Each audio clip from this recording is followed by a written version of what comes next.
अस्सलाम वालेकुम जी। कैनाल पटवारी के टेस्ट की डेट आ चुकी है। कैनाल पटवारी का जो टेस्ट है वो 2 फेजेज़ में होना है। पहला तो 29 को है, कुछ रीजन्स का 29 को है और कुछ जो है उनका 5 तारीख को टेस्ट होना है। तो इस हवाले से बहुत सारे लोग कह रहे थे कि जी कंप्यूटर के ऊपर वीडियो बना दें, कंप्यूटर के ऊपर वीडियो बना दें। तो मैंने 2 वीडियोज़ MS वर्ड के ऊपर जो कि एग्ज़ाम विडा, इम्तियाज़ शाहिद और पास पेपर से लिए गए क्वेश्चंस हैं, उन्हीं के ऊपर बनाई गई वीडियोज़ 2 मौजूद हैं। आप जाके चेक कर सकते हैं, उनको भी देख लीजिएगा।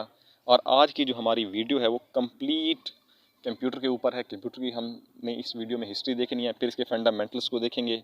अच्छा देखें, लोग 4 साल लगाते हैं कंप्यूटर करने के ऊपर, और हम लोग क्या करते हैं, जब भी हम लोगों का कोई टेस्ट आता है तो हम पूरा कंप्यूटर पढ़ना शुरू कर देते हैं। हालांकि ऐसा नहीं करना। आज मैं आप लोगों को बताऊंगा कि हमने तैयारी करनी कैसे।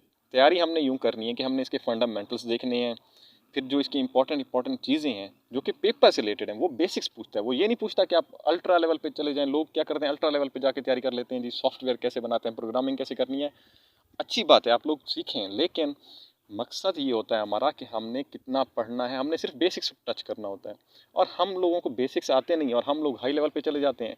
अच्छा, एक और बात मैंने जो देखी है, अभी जैसे ही टेस्ट की डेट आई है तो मैंने देखा कि बहुत सारे एस्पिरेंट्स कोई 1300 पेजेस वाले नोट्स उठा के फिर रहे हैं, कोई 1500 वाले, कोई किसी के नोट्स उठा रहे हैं।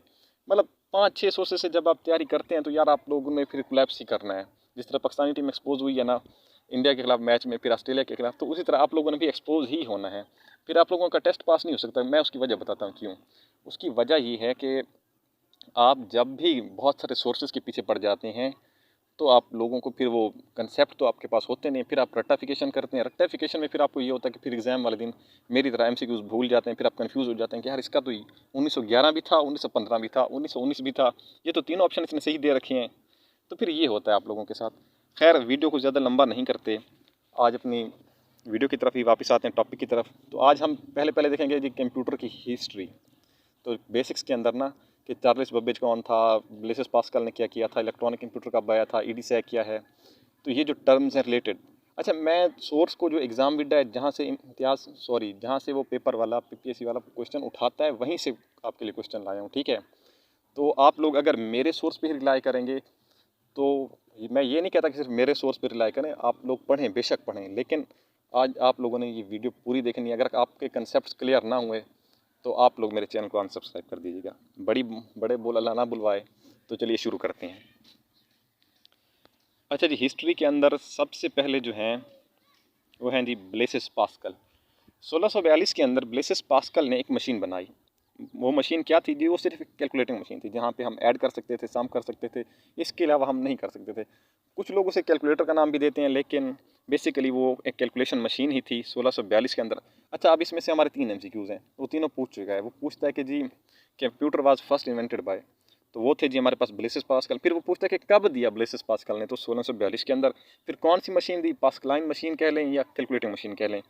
अच्छा, ये जो मशीन थी ये अब सिर्फ कैलकुलेटिंग मशीन थी, इससे हम कंपैरिजन नहीं कर सकते थे। अरिथमेटिक फंक्शंस जो हैं समझ लें या लॉजिकल फंक्शंस जो हैं वो हम इससे नहीं कर सकते थे। और ये पूरा एक बड़े के कमरे के ऊपर मुश्तमिल था। फिर इसमें थोड़ा सा जीदत आई। फिर उसके बाद आए चार्ल्स बबेज, इनका ताल्लुक UK से था। इन्हें फादर ऑफ कंप्यूटर भी कहा जाता है। वो मोस्टली पेपर्स में पूछ चुका है कि who is the father of computer. तो फादर ऑफ कंप्यूटर जो है वो है चार्ल्स बबेज, ठीक है जी। मैथमेटिशियन थे, फिलोसफर थे, और उन्होंने मैकेनिकल कंप्यूटर ईजाद किया। अब मैकेनिकल कंप्यूटर क्या था, एनालाइजिंग कह लें या आप कह लें कि कंपैरिजन कर सकता था इनका जो कंप्यूटर था, ठीक है। UK से इनका ताल्लुक था। अब फिर से हमारे पास ये MCQs हैं कि who is the father of computer, Charles Babbage. अच्छा जी, क्या ईजाद किया, मैकेनिकल कंप्यूटर ईजाद किया। कहाँ से थे, UK से थे, ठीक है जी। उसके बाद एक और आए थे जी न्यूमन, जॉन वैन न्यूमन। अच्छा, इन्होंने क्या किया था, जो हमारे पास पहला इलेक्ट्रॉनिक कंप्यूटर था वो जॉन वैन न्यूमन ने दिया था, ठीक है। इन्हें पायोनियर ऑफ मॉडर्न कंप्यूटर भी कहा जाता है। फादर ऑफ कंप्यूटर कौन है, John von Neumann, sorry, father of computer है चार्ल्स बबेज, जिसने कंसेप्ट दिया था मॉडर्न कंप्यूटर का, उसने आइडिया दिया था। मॉडर्न कंप्यूटर का जो पायोनियर है वो है जॉन वैन न्यूमन, इनका ताल्लुक भी UK से था।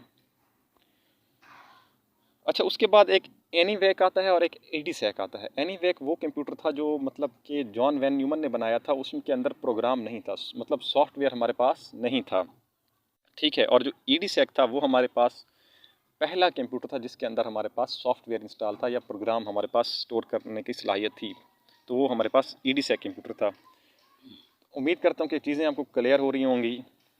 अगर क्लियर हो रही हैं तो सब्सक्राइब कर दीजिए और चैनल को शेयर भी कर दीजिएगा लाजमी। बाकी जो एस्पिरेंट्स हैं आपके साथ जो कैनल पटवारी की तैयारी करना चाहते हैं या वैसे ही उनका कंप्यूटर है, तो हम बेसिक्स ही डिस्कस कर रहे हैं, तो सब्सक्राइब लाजमी कीजिएगा। चलिए अगली स्लाइड की तरफ चलते हैं। अच्छा, उसके बाद हम कंप्यूटर की जनरेशन्स देख लेते हैं। हिस्ट्री के अंदर हम सिर्फ जनरेशन्स और जितने भी इंपॉर्टेंट साइंसदान हैं जिन्हें कंप्यूटर ईजाद किया वही देख रहे हैं बस। तो पहला जो फर्स्ट जनरेशन जो आई वो 1946 से 59। अच्छा, कुछ लोग 1940 से 59 भी कहते हैं, लेकिन ये जो 1946 से 59 है ये एग्जैक्ट डेट है, ठीक है। उसके बाद जो पहली जनरेशन के अंदर थी वैक्यूम ट्यूब्स इस्तेमाल हुई थी। कहते हैं कि जी 30 टन वज़न था इसका जो फर्स्ट जनरेशन कंप्यूटर थे, और ये ENIAC थे, मतलब इनके अंदर सॉफ्टवेयर इंस्टॉल नहीं हो सकता था, ठीक है जी। अच्छा, सेकंड जनरेशन जो है फिर वो 1959 से 65 तक आई। उसके अंदर हमने थोड़ी सी जिद्दत लाई, थोड़ी सी ज़्यादा ये इन्हेंस थे, स्पीड इनके थोड़ी सी बेहतर थी पहले की बनस्बत। इनके अंदर हमने ट्रांजिस्टर किए जो कि कम स्पेस ऑक्यूपाई करते थे। उसके बाद जी हमारे पास थर्ड जनरेशन जो है वो है 1965 से 71 तक। 1965 से 71 तक थर्ड जनरेशन है जिसमें IC हमने यूज़ किए, इंटीग्रेटेड सर्किट्स, जो किससे बने होते थे, सिलिकॉन चिप्स के अंदर। अब ये चीज़ें भी वो पूछ चुका है, ये चीज़ें एग्ज़ाम विडा के ऊपर भी मौजूद हैं। आप कोई भी नोट्स उठाएंगे ये मौजूद हैं। तो बजाय डिफरेंट नोट्स के आप एक अच्छे चैनल से अच्छे नोट्स को अगर आप पढ़ लेंगे तो आपकी कामयाबी के चांसेस ज़्यादा हैं, बजाय 8000 MCQs पढ़ने के, 5000 MCQs पढ़ने के। जब आप 5000 MCQs पढ़ते हैं विदाउट कंसेप्ट तो फिर वो आपको भूलने आज नहीं तो कल वो आपको भूल जाएंगे। और हमारे एक्सपीरियंस का होता ही यही है कि एक हफ़्ता पढ़ते हैं, एक महीना पढ़ते हैं, वो कहते हैं कि यार इम्तियाज़ शायद को एक हफ़्ता पढ़ लिया, अब एक महीने से पढ़ रहे हैं लेकिन याद नहीं हो रहा। भाई कंसेप्ट तो क्लियर करो ना, अपने उसका हक तो अदा करो जो चीज़ आप पढ़ रहे हो। जब आप उसका हक अदा करोगे, उसको सही तरीके से पढ़ोगे, तभी आप कामयाब होगे। कंसेप्ट क्लियर होंगे, जिस चीज़ का आपको कंसेप्ट आता है ना वो चीज़ आप उसे चाहे 10 साल बाद भी कोई पूछ ले वो आपको आएगी। और जब आप रट्टा मारेंगे तो वो चाहे 10 दिन बाद भी आपसे पूछ लिया जाए वो आपको नहीं आएगा। अच्छा चलिए जी, टाइम ज़ाया नहीं करते, आगे चलते हैं। फोर्थ जनरेशन जी है 1971 से 80। इसके अंदर VLSI थे, very large scale integration micro. अच्छा, इसके अंदर माइक्रो प्रोसेसर यूज़ किया गया VLSI, और 1971 से 80 ये अहम MCQs हैं यहाँ से। उसके बाद जो हमारी फिफ्थ जनरेशन है उसके अंदर वो 1980 से लेकर ऑनवर्ड्स अब तक यही फिफ्थ जनरेशन चल रही है। उसमें AI का, आर्टिफिशियल इंटेलिजेंस का यूज़ किया गया, और अल्ट्रा लार्ज स्केल इंटीग्रेशन। वो पूछ सकते हैं कि कौन से कंप्यूटर में, तो है फिफ्थ जनरेशन के अंदर, ठीक है जी। अच्छा, लास्ट में अब जो हमारी अगली वीडियो होगी उसमें हम उसको डेफिनेशन को डिस्कस करेंगे, उसके पार्ट्स को डिस्कस करेंगे, हार्डवेयर सॉफ्टवेयर का कंसेप्ट डिटेल में देखेंगे कि जो पेपर में आ सकता है उस हवाले से देखेंगे। लेकिन मैं आपको थोड़ा सा इसको एक्सप्लेन कर देता हूँ कि अगली वीडियो हमारी किस तरह की होगी ताकि आप लोगों को पता चल जाए।